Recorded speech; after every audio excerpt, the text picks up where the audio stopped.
We are trying to describe a very complex problem in a very short period of time. It may take us 3 days to do this. I ask you that you would videotape or DVD every episode this week. I have been warning about a structure that progressives have worked to put into place.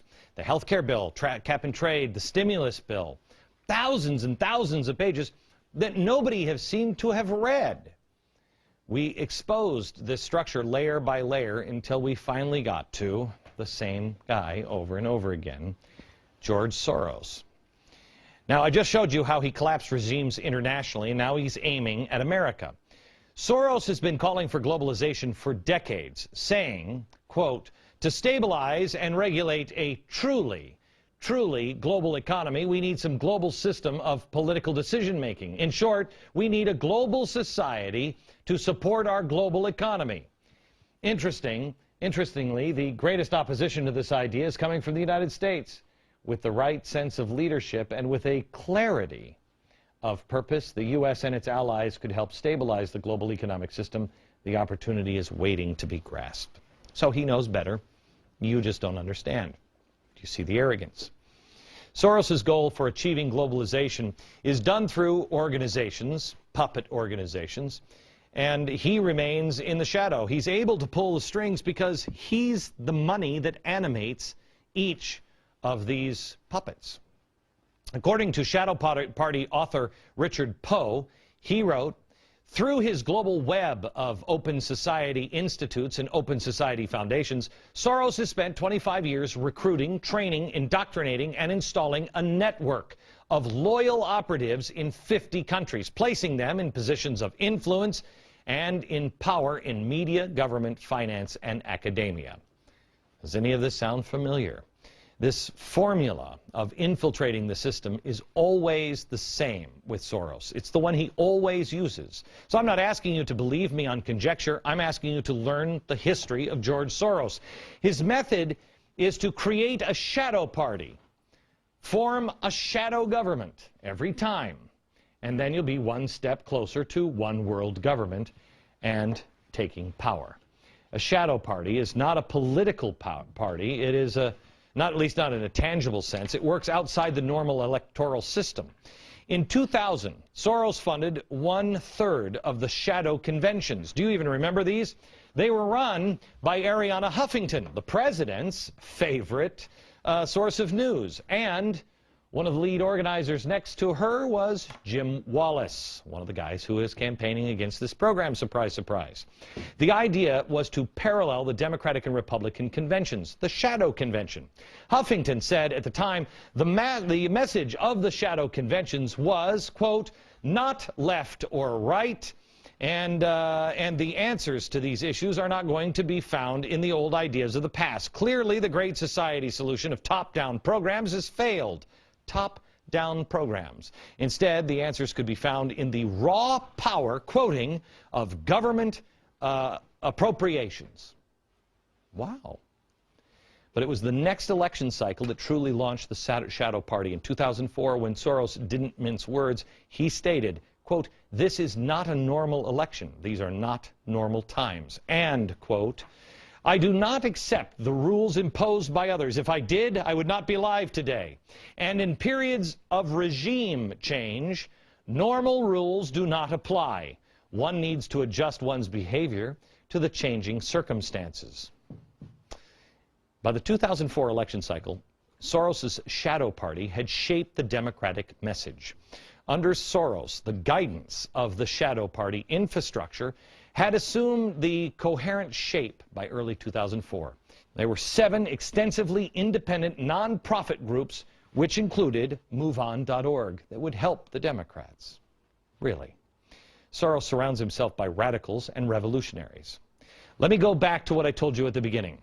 George Soros is creating a new structure through a shadow party. He infiltrates politics. He pulls the same playbook out every single time. Ukraine, Croatia, Yugoslavia, Georgia, and Slovakia. The same thing. Here it is, step by step. Step 1, you form a shadow government. He's done that. Infiltrate the target country using humanitarian aid, Open Society Institute, or ACORN, whatever they are, as cover. Step 2, you control the airwaves. Has he done that? Fund existing radio and television outlets or start your own outlets. We showed you this chalkboard yesterday. This is his media empire. NPR, free press, it's all here. Step 3, you destabilize the state. Would you make a case that this is being done? You cause a political or economic crisis, or you take advantage of an existing crisis. Step 4, provoke an election crisis, where you don't want to really trust the outcome of an election. You wait for an election, and then you cry voter fraud. This, by the way, La Raza and Acorn funded through OSI, George Soros' charity arm. Step 5, stage massive demonstrations, and you accuse opponents of voter fraud through radio and TV stations that you control. Soros has been laying the groundwork for change for the U.S. for decades, going through many of these steps one at a time, sometimes combined. Step 1, Soros has established his Open Society Institute in the U.S. Step 2, he's been trying to control the airwaves by funding media outlets and attacking Fox News, and they're doing it now with millions of dollars on this program and Fox.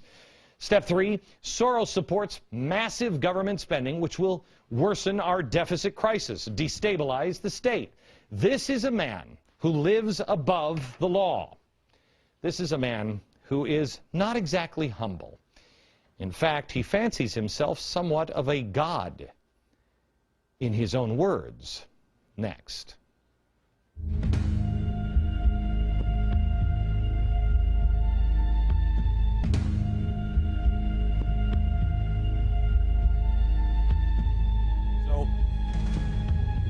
What would possess a man to need as much power as George Soros does? Well, the title of a biography that he himself authorized refers to him as a messianic billionaire. Wow, that's quite a claim. But maybe you should look into the mind of the puppet master and see what's inside. The United States should find its proper place in a new world order. They would have to give up some of their privileges. He's been trying to reorder the world as if he is the creator. Soros has admitted in the past he doesn't believe in God. But that's perhaps because he thinks he is. Soros himself admits that from the time he was very young, he had megalomaniacal ideas. He said he had messianic fantasies. He said he even thought of himself as a kind of god. In Underwriting Democracy, he writes, quote, "If truth be known, I carried some rather potent messianic fantasies with me from childhood. In The Alchemy of Finance, quote, I fancied myself as some kind of god." He's even said that now that I've made these things, these dreams into a reality, I feel more comfortable admitting to the magnitude of my, my ambitions. In Soros on Soros, quote, "I probably couldn't feel all of a piece if I weren't larger than life." To The New Yorker, God in the Old Testament has a number of attributes. Invisible. I was pretty invisible. Benevolent. I was pretty benevolent. All-seeing.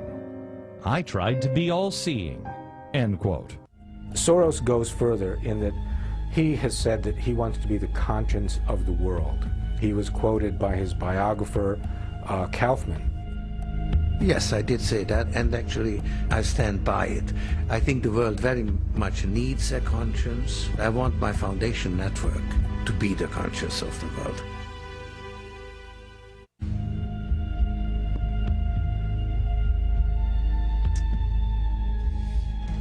We're almost out of time, but there is so much more in the next 2 broadcasts. Make sure you DVR this program and share it with as many friends as you can. There is a personal story in this that we need to share with you. A little over a month ago, George Soros, his right-hand man, reached out to one of the vice presidents, one of the executives on this television program.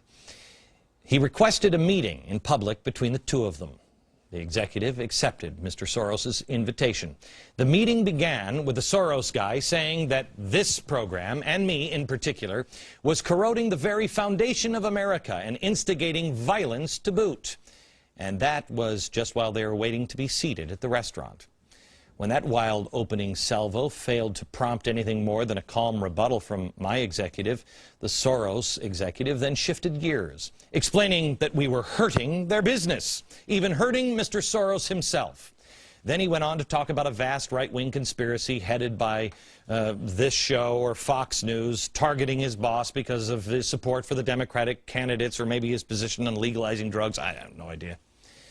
But after my guy calmly rebutted the notion of any conspiracy, his guy, apparently out of bullets, said, then why? Why focus on George Soros if it's not that? My executive explained to him that whenever you do a Google search on failing economies or collapsed currencies, the name George Soros keeps popping up, usually at #1. And because he steadfastly believes in one world government at the expense of the United States of America. I do not. The Soros guy dismissed his boss's role in collapsing the currencies, like the British sterling. He said it was overhyped, claiming they really didn't make that much off it, as people say. As far as one world government or globalization, well, he explained that ship, quoting, had already sailed. And he suggested that if Glenn Beck doesn't recognize that, he'll just be left behind. He then looked at my executive and said, I don't think you hear me. I don't think you understand. Glenn Beck is hurting Mr. Soros and his business. At this point, the Soros executive abruptly ended the meeting, but not before saying that he had a gift from Mr. Soros for me, something he wanted my executive to give to me. He reached into his briefcase and handed him this. It's a movie, a DVD, a 1957 movie, made by a communist, by the way, how appropriate, called A Face in the Crowd, starring Andy Griffith. I watched this when MSNBC started this rumor about 2 years ago that this is who I was. It was handed to him. He wanted to make sure that it was very clear that the story accurately represented of who they thought and who Mr. Soros thought I was personally. He said, make sure you share it with Mr. Beck. In case you're not familiar, Andy Griffith plays a drunk, a petty criminal who, with the help of radio reporter played by Marcia Neal, transforms himself into a famous national talk show host, a man of influence with the masses and politically powerful, but he is a very bad guy. Towards the end of the movie, the character, Larry Lonesome Rhodes, is revealed to be a fraud, a liar, and the movie ends with him all alone, screaming insanely from the balcony of his Manhattan high-rise. Marcia Neal's character is afraid he's going to jump. Mr. Soros, I'm not going to jump. I'm also not Lonesome Rhodes, but I appreciate your thinking of me. Let me say again what I've repeated on this program several times. All of this can go away tomorrow, but as long as I have breath, I will use that breath to speak about what I truly believe is the truth. As I have done several times on this broadcast and in that private public meeting with a partner of George Soros. Mr. Soros, you're welcome on this program to spend an hour with me. I'm sorry to hear that you repeatedly turn it down. We have a lot more information for you tomorrow and the next day. Make sure you tell your friends to join us. And all the information on tonight's broadcast is available at glennbeck.com and in my free email newsletter. Tomorrow, Soros and collapsing currencies internationally. What are his plans for the dollar? Don't miss it tomorrow. Good night, America.